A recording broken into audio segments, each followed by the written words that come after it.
राधे राधे प्रिय मित्रों, आप सभी का सरल कर्मकांड सीखें चैनल पर बहुत बहुत स्वागत है। आज हम आपको संपूर्ण पूजन विधि बताएंगे। संपूर्ण पूजन विधि में हम आपको क्रमशः किन किन देवी देवताओं का पूजन करना चाहिए, किस प्रकार से पूजन को प्रारंभ करना चाहिए, मंगलाचरण करना चाहिए, पवित्रीकरण कब करना चाहिए, स्वस्ति वाचन का पाठ कब करना चाहिए, किस प्रकार से पूजन को हम प्रारंभ करें और किस क्रम के द्वारा हम करते चले जाएं पूजन और हमारा पूजन संपूर्ण सफलता को प्राप्त हो। आइए हम सभी लोग पूजन विधि को जान लेते हैं। सर्वप्रथम हम सभी को पूजन से पूर्व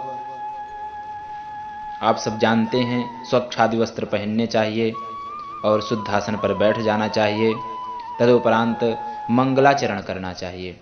भगवान गणेश जी, गुरुदेव और इष्ट देवताओं का ध्यान करना चाहिए। तदुपरांत कर्म पात्र का पूजन करना चाहिए।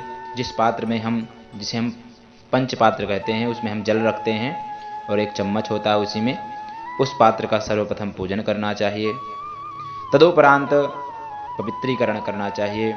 सबसे पहले अपने ऊपर जल का छिड़काव करना चाहिए, फिर आसन शुद्धि करनी चाहिए, फिर आचमन करना चाहिए, प्राणायाम करना चाहिए, तिलक धारण करना चाहिए, शिखा बांधनी चाहिए, पवित्री धारण करना चाहिए जो कुशा की होती है, नाम का उंगली में धारण की जाती है, और रक्षा सूत्र बांधना चाहिए। इस प्रकार से करने के उपरांत दीपक को जलाएं और दीपक पूजन करें, पृथ्वी माता का पूजन करें, शंख पूजन करें और घंटा का पूजन भी करें। तदुपरांत स्वस्ति वाचन का पाठ करना चाहिए। स्वस्ति वाचन का पाठ करने के उपरांत मांगलिक श्लोकों का पाठ करना चाहिए। मांगलिक श्लोकों के पाठ के बाद हमें संकल्प करना चाहिए। जिस भी पूजन को हम कर रहे हैं, जिनका भी पूजन कर रहे हैं, उनके निमित्त हमें संकल्प लेना चाहिए। संकल्प लेने के उपरांत पूजन प्रारंभ हो जाता है। हम आपको इस प्रकार से बता देते हैं। आज हम आपको गणेश अंबिका का पूजन बताएंगे। नियमतः उसी प्रकार से सभी देवी देवताओं का पूजन किया जाता है। पूजन प्रारंभ करने के पहले जिस हम देवी देवता का पूजन करना चाहते हैं, कर रहे हैं, उनका ध्यान होता है, फिर आवाहन होता है, फिर उनको आसन के लिए पुष्प और चावल दिए जाते हैं, और तदुपरांत जिस देवी देवता का हम पूजन कर रहे हैं उनके पाद्य, अर्घ्य, आचमनी और स्नानीय 4 चम्मच जल चढ़ाना चाहिए। सर्वप्रथम जिस देवी देवता का हम पूजन कर रहे हैं उनका ध्यान करना चाहिए। ध्यान करने के उपरांत उनका आवाहन करना चाहिए। आवाहन करने के उपरांत उनका प्राण प्रतिष्ठा होती है। हम जिस देवी देवता का पूजन कर रहे हैं उनकी प्राण प्रतिष्ठा होती है। यदि प्रतिष्ठित मूर्ति है तो प्राण प्रतिष्ठा करने की कोई आवश्यकता नहीं है। आप ध्यान करें और पूजन प्रारंभ कर दें। यदि अप्रतिष्ठित मूर्ति हैं तब आपको आवाहन करना है, प्राण प्रतिष्ठा करनी है, इसके बाद फिर 4 चम्मच जल चढ़ाना है। 4 चम्मच जल चढ़ाने के उपरांत भगवान को दूध से स्नान कराएं, फिर दही से स्नान कराएं, फिर घी से स्नान कराएं, फिर शहद से स्नान कराएं, फिर चीनी अर्थात शर्करा से स्नान कराएं, फिर पंचामृत से स्नान कराएं, फिर चंदन मिश्रित जल से स्नान कराएं और तदुपरांत महाभिषेक करें। गणेश और अंबिका जी का पूजन हो रहा है, तब आप गणेश अथर्व शीर्ष के द्वारा भगवान गणेश जी का और अंबिका जी का श्री सूक्त के द्वारा महाभिषेक करें। यदि भगवान शंकर जी का आप पूजन कर रहे हैं तब आपको रुद्र सूक्त के द्वारा भगवान का महारुद्राभिषेक करना चाहिए। यदि आप भगवान विष्णु जी का पूजन कर रहे हैं तब आपको भगवान विष्णु के अति प्रिय पुरुष सूक्त के द्वारा उनका महाभिषेक करना चाहिए। इस प्रकार से महाभिषेक कर लें। इसके बाद शुद्धोदक स्नान कराएं, भगवान को शुद्ध जल से स्नान कराएं, फिर वस्त्र धारण करवाएं, फिर यज्ञोपवीत धारण करवाएं, फिर उपवस्त्र चढ़ाएं। इसके बाद भगवान को सुंदर सा चंदन लगाएं, अलंकार के लिए अक्षत चढ़ाएं, भगवान को चावल चढ़ाएं। अक्षत चढ़ाने के उपरांत भगवान को पुष्प और पुष्पमाला अर्पित करें, दूर्वा चढ़ाएं, फिर बिल्वपत्र, फिर शमी पत्र, यदि आपके पास तुलसी मंजरी है, भगवान गणेश जी को नहीं चढ़ती है, और यदि भगवान शंकर जी का आप पूजन कर रहे हैं तब आप चढ़ा सकते हैं, विष्णु जी का कर रहे हैं तब भी चढ़ा सकते हैं। और इसके बाद सिंदूर, सुगंधित द्रव्य चढ़ाएं, और सिंदूर के बाद आप अबीर गुलाल आदि भी चढ़ा सकते हैं।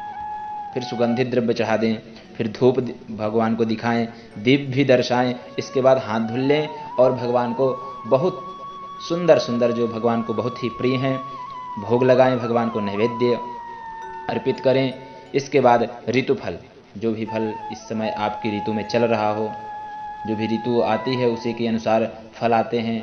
केला सदैव मिलता रहता है तो आप केला हो सकता है, अनार हो सकते हैं, जो भी फल आप लाए हों पूजन में, ऋतु फल को भगवान को अर्पित करें। तदुपरांत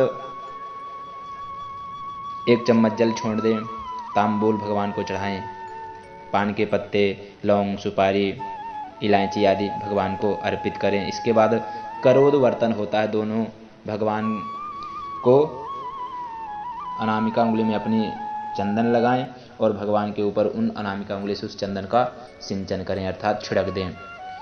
करोद वर्तन करने के बाद भगवान को जो भी आपकी यथाशक्ति दक्षिणा चढ़ाएं।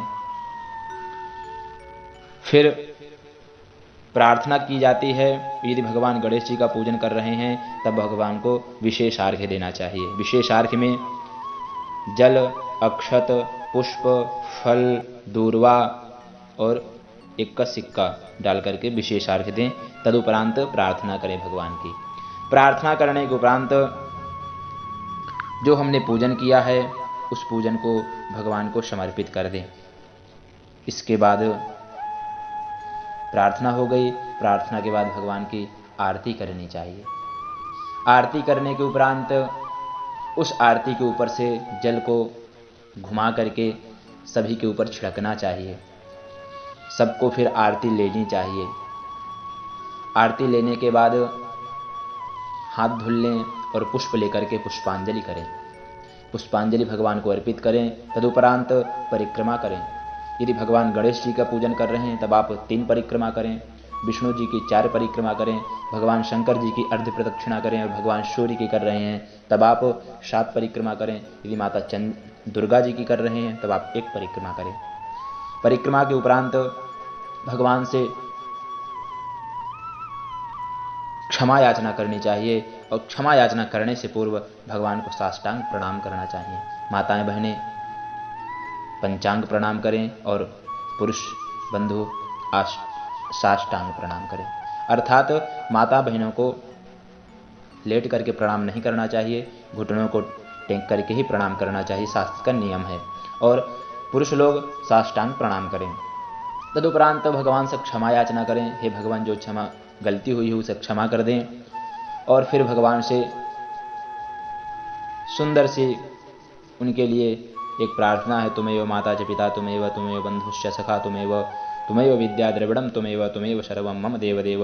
इस श्लोक को बोलें। तदुपरांत जयकारा करें। जयकारा करने के बाद चरणामृत लें, प्रसाद लें और भगवान के दिव्य दिव्य भजनों का गान करें। इस प्रकार से पूजन करना चाहिए। और पूजन का यही नियम है, सर्वप्रथम भगवान गणेश जी और अम्बा जी का पूजन करना चाहिए। इसके बाद कलश पूजन होता है। कलश पूजन के बाद पुण्याह वाचन होता है। षोडश मातृका का पूजन होता है। सप्तहृदय मातृका का पूजन होता है। फिर नवग्रह भगवान का पूजन होता है। नवग्रह भगवान के पूजन के उपरांत अधिदेवता, प्रत्यधिदेवता, पंचलोकपाल, 10 दिक्पाल, वास्तुस्पति, क्षेत्राधिपति आदि सभी का पूजन होता है। चतुष्षष्ठी योगिनी माता का पूजन होता है। और हमने जो भी यदि कोई विशेष अनुष्ठान हो रहा है उसमें विशेष वेदियां बनती हैं, इसी क्रम से उनका पूजन किया जाता है। इसी प्रकार से पूजन करना चाहिए। आप सभी को यह जान लेना चाहिए किस प्रकार से पूजन हमें प्रारंभ करना है, किस प्रकार से करना चाहिए, किस मंत्र के बाद कौन सा मंत्र बोलना है, किस पूजन के बाद किसका पूजन करना है। यह नियमतः इसी प्रकार से होते हैं। आप इस प्रकार से सीख लीजिए। एक बार देखिए, 2 बार देखिए वीडियो को, आपको बहुत जल्दी समझ में आ जाएगा, क्योंकि हमने बहुत ही सरलता से बताया है। आप लिख भी सकते हैं, किसी पेज में एक में लिख लें, जैसे जैसे हमने बताया है उस प्रकार से। और यदि कोई चीज़ को आपको आगे पीछे करना है, आपको कोई चीज़ ज़्यादा मालूम है, आप जानते हैं, तो आप कर भी सकते हैं। ऐसा नहीं है कि जैसा हमने बता दिया आप लोग वैसा ही कर लें, आपकी इच्छा है। परंतु इस प्रकार से ही किया जाता है पूजन, इसका यही नियम है। आप लोग सीख लें। आपको वीडियो पसंद आया होगा, लाइक कीजिए, कमेंट कीजिए और चैनल को सब्सक्राइब जरूर कर लीजिए। आपको अब हम अगले वीडियो में भगवान शिव जी के पूजन के संपूर्ण मंत्रों द्वारा वीडियो बनाएंगे। उस वीडियो में आपको हम भगवान शिव जी के रुद्राभिषेक के बारे में बताएंगे। शिवरात्रि आ रही है, इसलिए आप सभी को वह पूजन सीख लेना चाहिए, किस प्रकार से करें, किन मंत्रों से करें, वह हम आपको बताएंगे। तब तक के लिए धन्यवाद। हर हर महादेव।